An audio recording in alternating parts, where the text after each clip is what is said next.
Wabyakira gute nkubwiye ko Quran igaragaza Yesu Kristo mu buryo budasanzwe? Niba bigutangaje nakubwira ngo urakaza neza muri iyi video, aho tugiye kurebera hamwe ibintu 5 bidasanzwe Quran igaragaza kuri Yesu Kristo.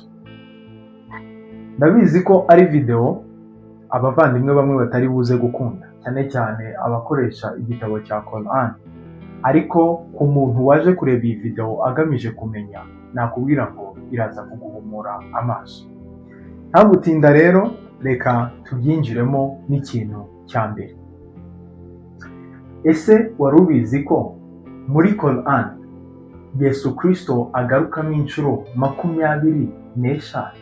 Twibuke ko muri Bibiliya, igitabo gikoreshwa n'abakristo, nta na hamwe Muhammad agaragaramo.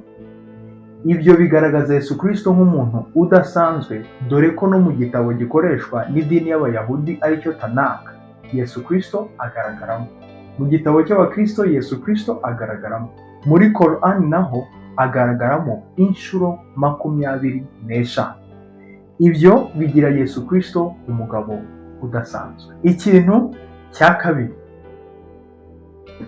wabyakira gute nkubwiye ko muri Quran bagaragaza Yesu Kristo nk'umuntu watumwe n'Imana cyangwa se waturutse ku Mana agakora ibitangaza bidasanzwe, ndetse ko yabikoreshwaga n'umwuka w'Imana cyangwa se ukunze kwitwa mwuka we? Ushobora kudahita ubyizera kugeza igihe twinjiranye muri Quran sura ya Imran cyangwa se sura ya 2 muri aya ya 87. Uretse gato, ku bantu batazi sura na aya ari ibintu bishyashya mu matwi yabo bwa mbere, reka mbikorohereze muri ubu buryo.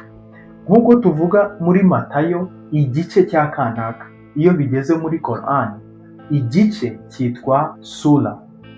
Hanyuma nk'uko tuvuga ngo muri Matayo igice cya mbere umurongo wa kanaka, iyo bigeze muri Quran umurongo witwa aya. Twari tugiye rero kurebera hamwe ahantu muri Quran hagaragaza uburyo Yesu Kristo yaje ari intumwa ivuye ku Mana, ariko nanone ari umugabo udasanzwe wakoze ibitangaza ndetse abikoreshejwe n'umwuka w'Imana. Ibyo tubibona muri sura ya Imran cyangwa se sura ya 2 aya ya 87.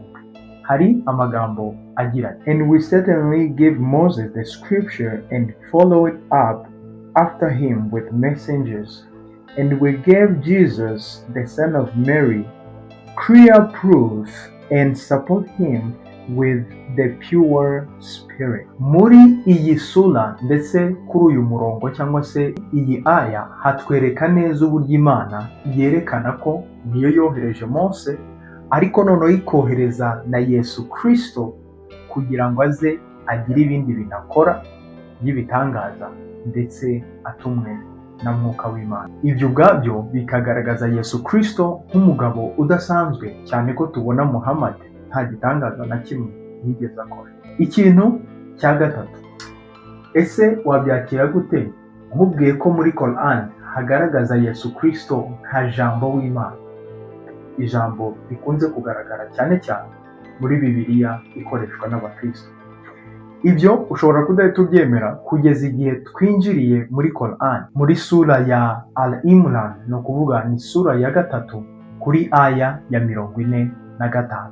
Tuhasanga amagambo agira ati, "And when angel said, Mary, indeed Allah gave you good tidings of a word from him. Those name will be Messiah, Jesus the son of Mary, distinguished in the word and the heir after and among those brought near to Allah." Iyi ni aya idasanzwe ndetse igaragaza ibintu byinshi bidasanzwe kuri Yesu Kristo. Ikintu cya mbere, muri iyi aya bagaragaza Yesu Kristo nka jambo w'Imana cyangwa se ijambo ryaturutse ku Mana, kuko bavuze ngo ni a word from God, ni ukuvuga ngo ni ijambo ryaturutse ku Mana. Ibyo ntibitandukanye n'ibyo tubona muri Bibiliya mu gitabo cya Yohana igice cya mbere, aho hafi rwose ku murongo wa mbere hari amagambo agira ati, "Mbere na mbere hariho jambo, uwo jambo yahoranye n'Imana. Icya kabiri, muri iyi aya bagaragazamo ko Yesu Kristo azavuka ariko ku mukobwa w'isugi ari we Mariya.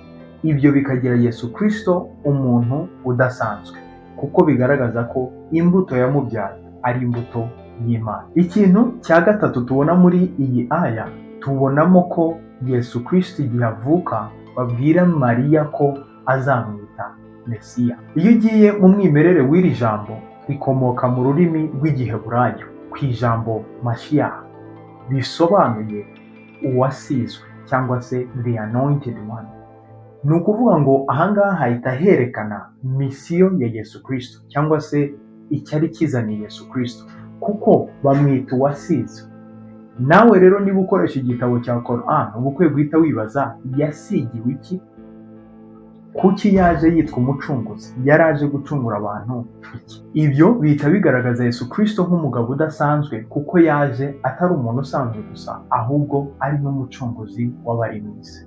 Igikurikiyeho wenda ni ukwibaza yacunguye abantu mu buhe buryo, yabacunguraga iki? Ibyo nabyo tuzabigarukaho mu zindi video. Tukajya ku kintu cya kane. Ese wabyakira gute nkubwiye ko muri Quran hagaragaza Yesu Kristo nk'umuntu Imana yohereje aje gushimangira ibyo yavuze mu bahanuzi aba Mose n'abandi batandukanye, akagaragazwa nanone nk'umuntu Imana yahaye umurongo ngenderwaho? Ibyo ushobora kutabyemera kugeza igihe twinjiriye muri Quran tukabigaragaza. Kuri sura ya Al-Maida, iyo ni sura ya 5, ahagana kuri aya ya 46, tuhabona amagambo agira ati, and we send the following in their footsteps, Jesus the son of Mary, confirming what was before him of Torah, and we gave him the gospel, in which was guidance and instruction of the righteous. Tubonamo ko Imana igaragaza Yesu Kristo nk'uwaje guhamya ibyo Imana yahaye Mose, kuko bavuzemo Torah. Iyi Torah bavugamo ni ibitabo 5 byanditswe na Mose. Hanyuma iyi sura igaragaza Yesu Kristo nk'umuntu waje gushimangira amagambo tubona muri ibyo bitabo byanditswe na Mose.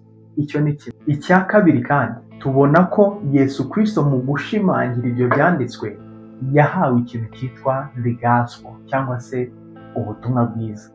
Ni ukuvuga ngo uburyo Yesu Kristo yagiye yemezamo ibyo byanditswe n'abahanuzi, yagiye abigaragaza mu butumwa bwiza. Yani magambo ushaka kumenya byinshi kuri ibyo Yesu Kristo yagiye agaragaza, wabisanga mu butumwa bwiza, uko bwanditswe na Matayo, uko bwanditswe na Mariko, uko bwanditswe na Yohana, ndetse uko bwanditswe na Luka. Icya gatatu kandi, tubona ko Yesu Kristo ari we wahawe, bavuze ko yahawe the guidance cyangwa se umuyoboro, ibyo dukwiye gushingiraho kugira ngo twemerwe n'Imana. Bikatuganisha ku kintu cya 5. Ese wakizera ko Quran yivugira ko abizera Yesu Kristo cyangwa se abamukurikiye bazahora hejuru y'abandi bizera ibintu ibyo ari byo byose? Ibyo kugira ngo byizere birasaba ko twinjirana muri Quran kuri sura ya Imran, ni ukuvuga ni sura ya 3 kuri aya ya 55. Tuhasanga amagambo agira, when Allah said, O Jesus, indeed I will take you and raise you to myself and purify you from those who disbelieve and make those who follow you superior to those who disbelieve until the day of resurrection. Icyo tubona kuri iyi aya, abantu batakurikiye inzira ya Yesu Kristo, Imana ibagaragaza nk'abantu batizeye cyangwa se disbelievers. Ndetse kandi Imana ikagaragaza ko abizeye Yesu Kristo bazahora hejuru. Bivuze ngo nubwo wahakana gute ukuri bavuga, bazahora hejuru kugeza igihe uzaganduka ukayoboka uko kuri, nk'uko twagiye tubibona ko Quran igaragaza Yesu Kristo nk'umuntu wahawe guidance cyangwa se umuyoboro utugeza ku Mana. Ibyo twagaragaza kuri uyu mugabo dukoresheje Quran byo ni byinshi, ariko hari umuntu ushobora guhita yibaza ati ese ibindi byisumbuyeho kuri Yesu Kristo nabikura he? kubera ko tubona ko Quran ntabwo igaragaza ko Yesu Kristo yabambwe cyangwa se yapfuye akazuka cyangwa se yacunguye abantu mu bundi buryo. Ariko tukibaza, ese ugiye gushaka amakuru yisumbuyeho kuri uyu mugabo wayashakira kuri Muhammad wabayeho mu myaka irenga 500 nyuma y'ivuka rya Yesu Kristo, cyangwa wayashakira ku bantu babanye nawe cyangwa se babaye mu bihe nk'ibyo yarari? Aho twahita tubona ko abantu nka ba Mariko, ba Matayo, ba Luka, ba Yohana, mbese intumwa ze tubona ko arizo zishobora kuba zifite amakuru yisumbuyeho kandi ahagije kuri uwo mugabo. Wenda ushobora kuvuga ngo ya Bibiliya ntabwo ntibyemera. Ushobora no kujya no mu banyamateka babayeho muri icyo gihe Yesu Kristo yari ahari, ukabona nk'abagabo ba Josephus, ba Tacitus, ba Pliny the Young n'abandi bagabo bagiye batandukanye b'abanyamateka batari n'abakristo ariko banditse ku byabaye kuri Yesu Kristo.